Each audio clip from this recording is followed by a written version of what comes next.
So you remember when Scotland said it wanted to leave the United Kingdom? My first response was, good! I mean, hell, Hadrian built a wall to keep you knock-kneed Scottish pillocks out. Indeed, even if they decided to stay, I thought that the United Kingdom should have had a referendum on whether we should expel Scotland from the United Kingdom. Yeah, build up that wall. Sure, it's a sort of Trump-type solution, albeit spoken in jest. In many ways, it's a sort of similar thing with Britain's referendum on leaving the EU. And for me, I wonder if Europe has the same sense of humour, and that if Britain chooses to stay, whether they're all going to have a referendum on whether they should expel Britain from the EU. I mean, in many ways, the mere fact that you're having this referendum, just like with Scotland, kind of undermines the very essence of the whole concept of, say, a united kingdom. Voting to leave Europe, voting to leave your seat at the table, just kind of splits the very concept of a united Europe. I mean, America had a similar sort of deal with this sort of thing. When the South decided it wanted to leave, it was going to secede and keep its slaves, which is what, of course, led to the Civil War, a war which killed more Americans than any other in history. Now, naturally, if this was some smaller bit player, like, say, for instance, Norway, then you could probably make something like the Brexit work, and it wouldn't be such a big deal.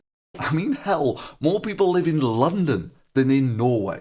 But this is Britain talking about leaving the EU, one of the largest pieces. Damn straight, that's going to destabilise things.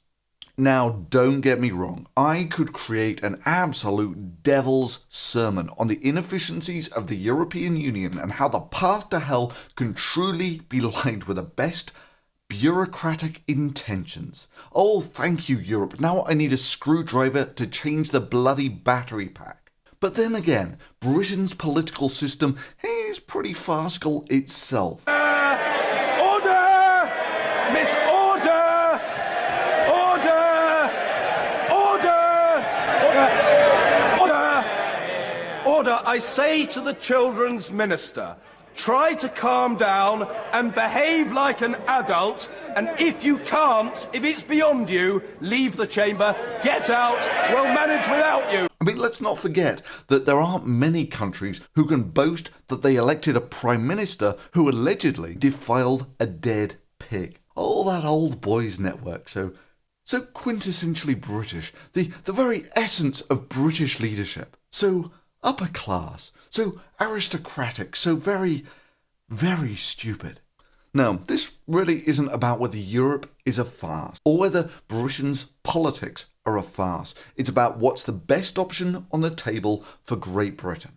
For me, it's a simple costs-benefits analysis. What are the costs and what are the benefits? Well, primarily, the European Union is a trading bloc. That trading bloc has rules. Maybe England is slightly better off on the inside, maybe slightly better off on the outside. And people argue over those small differences. But the one thing that you're guaranteed of, and this is something that almost no one has highlighted, is going to be a gargantuan pain in the arse for everyone. New rules will have to be written and negotiated with everybody. And then everybody who actually trades with the UK is going to have to learn those new rules. It's a colossal waste of time, effort, and money.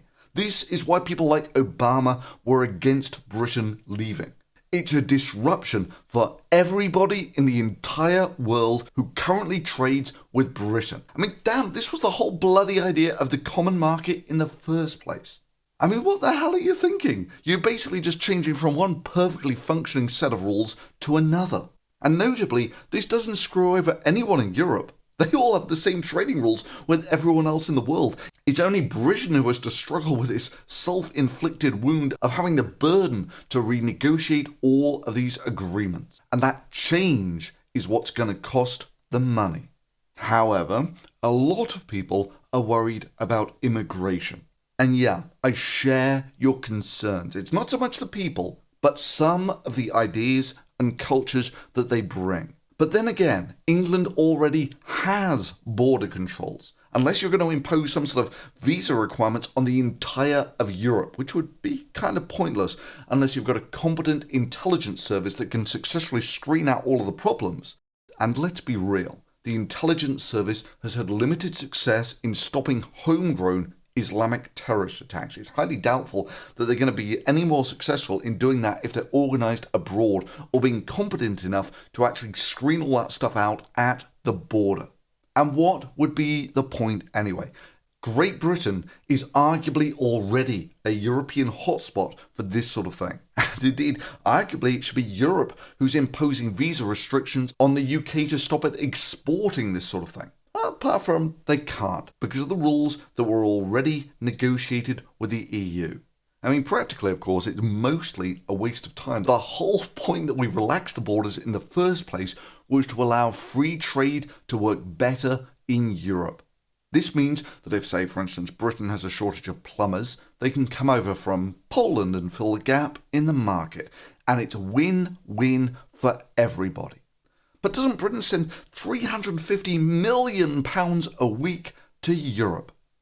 Well, kinda, but that's like saying that Britain sends £10 billion a week to Parliament. On paper, it's true. It's just not very honest. And once you cut through all the obvious manipulation of the figures, it drops to about half of that.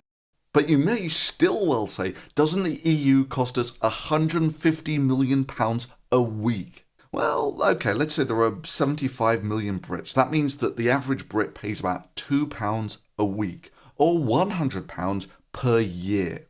That means that Europe costs your average Brit about as much as a TV license. Is that really deal-breakingly expensive? And just so you know, things that might look normal in Britain can look crazy from everywhere else. Most Americans who I've ever talked to are just dumbstruck at the very idea that you have to pay the government a tax to own a television. Nonetheless, in the event of a Brexit, me, as a scientist who's worked in the US, the UK, Germany, France and the Czech Republic, would now need, just like, say, for instance, the Polish plumbers, would need a visa or similar to go work in Europe. It would be a royal pain in the arse. It's a barrier to trade. And I don't even know how this would affect some of the European-funded nuclear reactors at which I do most of my research. And then, of course, what about the Brits who bought their cheap retirement homes in Spain? Again, where previously there was stability, there will be uncertainty. For what tangible gain? If you're just voting exit because it feels good, I understand your protest vote. But in practice, it's just going to be a very costly change for Britain to something that is more or less exactly the same as it was in the first place. After all, to a very real extent, Britain can't leave. Britain, England, Great Britain, whatever, doesn't matter, is a set of islands off the coast of Europe, and geographically, it's not going anywhere. The majority of the trade will still be done with the European Union, and that will have to be governed by rules. Unless you've got some massive beef with those rules as they are at present, which as far as I can tell is almost no one, then what the hell is the point? You're just changing one set of trading laws for a bloc to another set of trading laws for the bloc, all while throwing a massive wrench into the works of any UK company that trades with anywhere else in the world, and vice versa.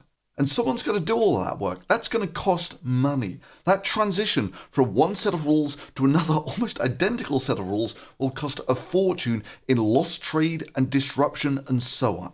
None of this really makes any difference anyway. Britain's not just geographically close to Europe, it's financially close to Europe. If Europe's going down, it doesn't matter if Britain is in or out. Britain's going down with it. Changing the trade rules might make you feel better, but fundamentally it won't change the close financial proximity of Britain and its trade with Europe. I mean, really, what is all this for? For England to show Europe that electing Prime Minister Dead Pig Defiler wasn't the only dumbass thing its electorate could do. Look, I hate Europe as much as anyone, but that doesn't mean in the cost-benefits analysis that leaving is the best option. I mean, remember how I started this video, with Scotland voting to leave. How did that make you feel? That the Scottish, on the grand scale of things, a bit player, were about to break up the United Kingdom. just because they hated the English. I mean, sure, the Scots hate the English and the English hate the French and so forth. Indeed, you get jokes in France like, don't you hate the Germans? To which the answer is, of course, no, we're only at war with Germany for 6 or so years. The unspoken punchline being we've been at war with England for most of the last 1,000 years.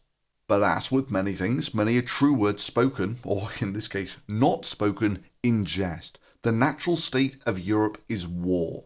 My shelves are replete with a technological symphony of weapons of war made by Europeans to kill each other. I mean, just to put this into perspective, World War II alone, England and America dropped 1.5 megatons of bombs on Germany. 1.5 million tons of bombs on Germany. And that's just what they did with the planes. And I'm going to go to Germany next week and give a talk. Both of my parents experienced first-hand bombing in World War II. Indeed, it was my dad's earliest memory. Sadly, he died of cancer recently, and that was mostly thanks to the NHS and the UK's cancer survival rate being some of the lowest in Europe. And yeah, I did some interviews with my dad before he died and how he felt about this. And oddly, he predicted exactly the incompetence that actually killed him. In the course of all of this, they managed to give me, or get infected, because they were taking time over stenting some of these ducts. The fluid, the biliary fluid gets trapped, the bile gets trapped, and then slowly goes off and festers, and you finish up with an infection. And I had 2 nights where I had a chronically high temperature, I had the shakes, I had everything else. Now again, this should never be allowed to get to that stage while you're in hospital. Yeah. There's a lot of bureaucratic inefficiency to worry about in Europe, but there's also a hell of a lot of putting your own house in order before you get too vocal about how terrible it is for the TV license costs of the inefficiencies of Europe. Anyway, over the last 70 or so years of peace, Europe has flourished. It has become much more technologically advanced. The living standards have skyrocketed, but it's also become much more fragile. In the past few weeks, there has been a blockade of some refineries in France, which have just showed how quickly a modern first world country can be brought to its knees by a handful of disgruntled truckers. Same thing happened in England about a decade or so ago, and with an infrastructure this fragile, in a shooting war, you're not looking at months for things to go to pieces, you're looking at days. England, however, is far more strategically vulnerable. It always has been. Without imports, England can support a population of maybe 20 million, and that's forgetting your widescreen TV, that's living the agrarian life. Historically, this is why Britain had to rule the waves, because if it didn't, a naval blockade of the country could bring about its defeat by starvation. Which is why the Navy had something called the 2-power standard, that Britain needed a navy at least as big as the next 2 navies in the world. Well, it ain't like that anymore. Wars are born of instability, and at its simplest, can anyone dispute of all the things that the UK could do, that leaving the EU would be a step towards instability in Europe, one of the largest pieces of the European Union pulling out. It would be a step towards a more polarized Europe. There would be us, and there would be them, a step towards old Europe. One tiny step to be sure, but nonetheless one step closer. The old Europe that took the largest armed conflict in history, that we should never, under any circumstances, forget the lessons of history, lest we be doomed to repeat them. Frankly, much though I despise the ineptitude of the European Union, all that bureaucracy and red tape buys us a portion of stability and security, which, the extortionate but quantifiable price of a TV license per year, and when compared to the historical European way of resolving such problems, is cheap at the price.